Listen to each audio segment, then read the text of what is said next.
Hi everybody, Rick Olsen, resident Glock firearms expert. What I'm holding here today is a Glock 17 training firearm. It's a solid chunk of plastic. We do that for safety purposes. Antifa put out a recent bulletin saying if you wanna resist a Nazi, take their gun from them and throw it in the dumpster. Well, the problem is that when people open carry, a lot of them have these retention holsters. In other words, you're not getting the gun out of the holster unless you release it from the holster. Okay, so their information's a little bit tough. Now, a word about this. Some of the feedback being about this is that Antifa, they're just stirring up trouble, they don't really mean it, that's some basement dweller. The problem with these posts is that when you have a post like that and you disarm somebody with a firearm, that's a real problem. Okay, you know, this can mean death. So, you know, if you're doing it for a joke or you're not serious about it, there's always somebody out there that's fueled by doing these sort of things. So they're never a good idea.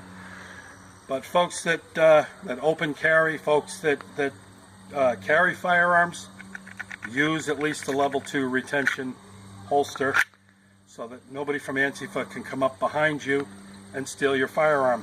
As you can see right here, I have my firearm. It has a retention holster, can't come out of the holster.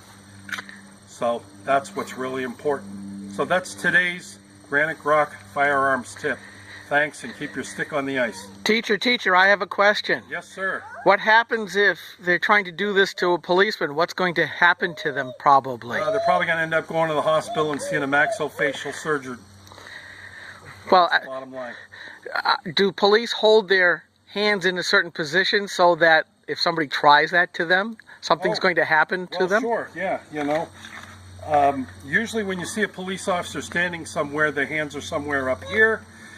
This is called the bladed stance, and you can see them moving their head from left to right. They keep their hands in the ready position because their gear is down here on the belt. They can actually get to their firearm if they have to, or if somebody's going to come up behind them and try and take their firearm, they're able to guard it.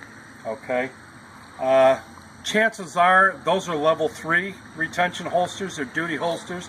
They're made by companies like Safariland and Gould & Goodrich. They're very expensive holsters, but you're generally not going to get that firearm out of that holster by simply walking up behind somebody and simply pulling it. What you are going to end up with is a broken face, because that police officer is trained to retain that firearm. And remember that, you know, when you take a firearm away from somebody that's carrying a firearm, that's a show of intent of use of deadly force. So whatever happens, happens. Well, thank you very much for spending a few minutes with Granite Glock. Thank you.